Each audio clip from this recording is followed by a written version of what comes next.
Assalamualaikum warahmatullahi wabarakatuh. Bismillahirrahmanirrahim. Alhamdulillahi rabbil alamin. Wassalatu wassalamu ala asrafil anbiya wa ajallil mursalin Sayyidina Muhammadin Abil Qasim al-Amin wa ala alihi wa sahbihi ajmain. Qala rabbi israh li sadri wa yassir li amri wahlul 'uqdatan min lisani. Perkenalkan, Bapak Daud Ridwan, pengampu guru mata pelajaran Akidah Akhlak. Sebelum memulai mata pelajaran kita pada hari ini, mari kita bersama-sama membaca doa dalam rangka mengharap keberkahan apa yang kita pelajari pada hari ini.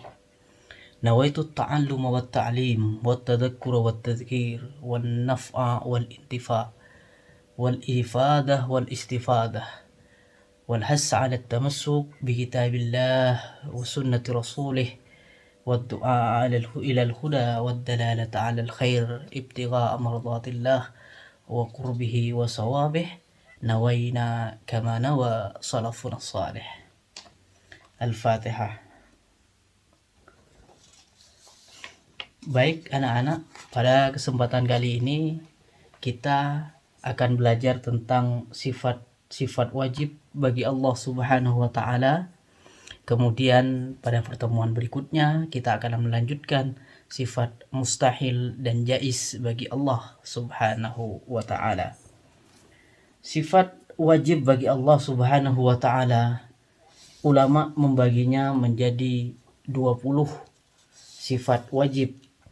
Karena kita sebagai penganut Ahlus Sunnah wal Jamaah yang mengikuti Al-Imam Al-Asy'ari, maka kita wajib dan mengetahui apa sifat-sifat Allah yang beliau susun. Sifat yang pertama adalah wujud. Wujud artinya ada. Allah Subhanahu wa taala memiliki sifat wajib, yaitu wujud, yaitu maha ada. Kemudian yang kedua adalah kidam. Kemudian kidam itu artinya terdahulu. Kemudian yang ketiga adalah baqa. Baqa artinya maha kekal. Kemudian mukhalafatuhu lil hawadis, yaitu Allah Subhanahu wa taala berbeda dengan makhluknya. Qiyamuhu binafsihi, Allah Subhanahu wa taala berdiri dengan sendirinya. Artinya Allah Subhanahu wa taala tidak memerlukan sandaran apapun. Kemudian yang selanjutnya sifat Allah Subhanahu wa taala yaitu wahdaniyah, yaitu maha tunggal, maha esa atau maha satu. Allah Subhanahu wa taala adalah satu-satunya Tuhan dan tidak ada Tuhan selainnya. Kemudian sifat selanjutnya yaitu kudrat. Allah Subhanahu wa taala memiliki sifat maha berkuasa atas segala hal. Karena hakikatnya segala sesuatu yang ada di dunia ini adalah atas kuasanya Allah Subhanahu wa taala. Yang kedelapan sifat Allah yaitu iradah, yaitu Allah maha berkehendak. Allah berkehendak terhadap segala sesuatu. Allah bisa mematikan, Allah bisa menghidupkan. Allah berkehendak atas segala apapun yang Allah kehendaki. Kemudian ilmun, yaitu Allah Subhanahu wa taala maha mengetahui. Hayatun, Allah Subhanahu wa taala maha hidup. Allah itu selalu hidup dan tidak pernah tidak hidup.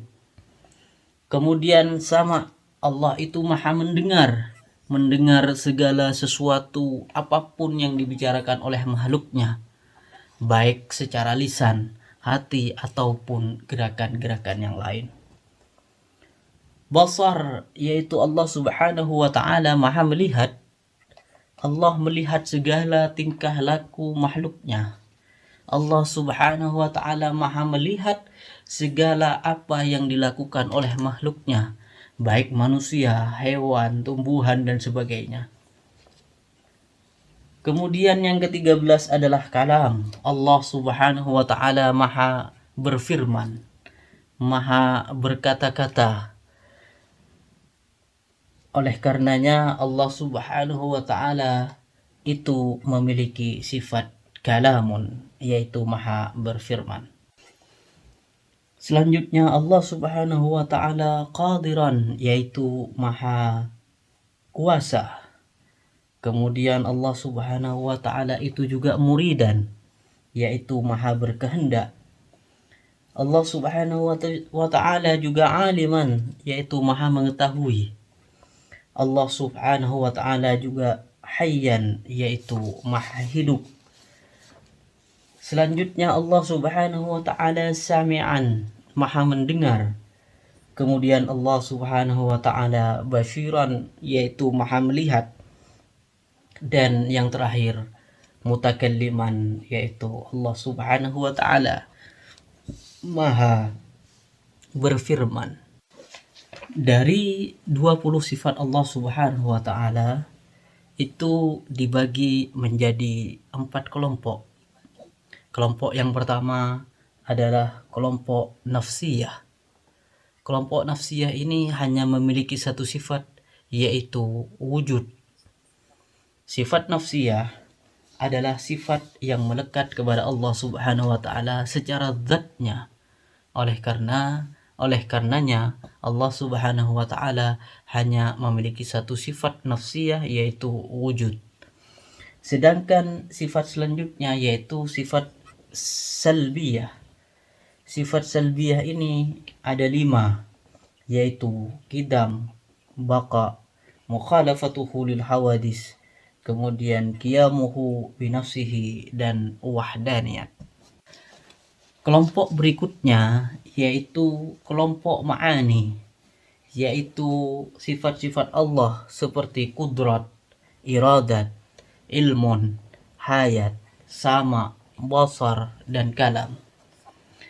Sifat ma'ani ini tentunya sifat-sifat Allah Subhanahu wa taala yang meskipun dimiliki oleh manusia, oleh makhluk, tetapi sifat-sifat ini tidak sama dengan apa yang dimiliki oleh manusia.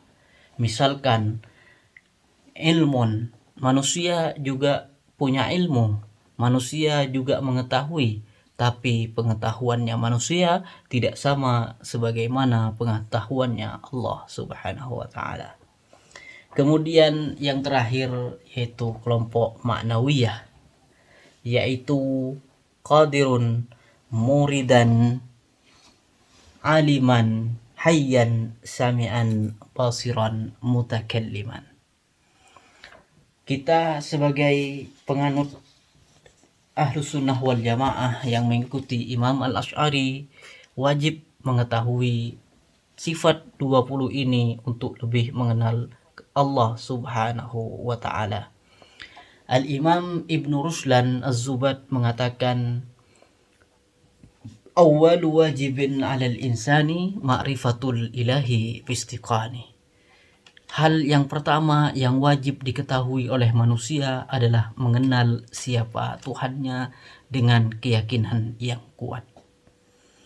Oleh karenanya 20 sifat ini sudah banyak yang menggambarkan cara menghafalnya agar lebih mudah, yaitu dengan nasyid-nasyid, lagu-lagu. Misalkan wujud, qidam, baqa, mukhalafatuhu lil hawadisi, qiyamuhu binafsihi, wahdaniyah, qudrah, iradah, ilmun, hayah, sama', basar, kalamu, qadiran, muridan, aliman, hayyan, sami'an, basiran, mutakalliman. Atau anak-anak nanti bisa mencari lagu-lagu yang lain yang mudah untuk menghafalkan 20 sifat wajib bagi Allah Subhanahu wa taala. Mungkin itu saja penjelasan singkat pada pertemuan kali ini. Mudah-mudahan apa yang kita pelajari bermanfaat. Ala hadhihi niyah wa ala kulli niyatin salihah. Al-Fatihah. Hadanallahu wa iyyakum ila ma fi ridha. Assalamualaikum warahmatullahi wabarakatuh.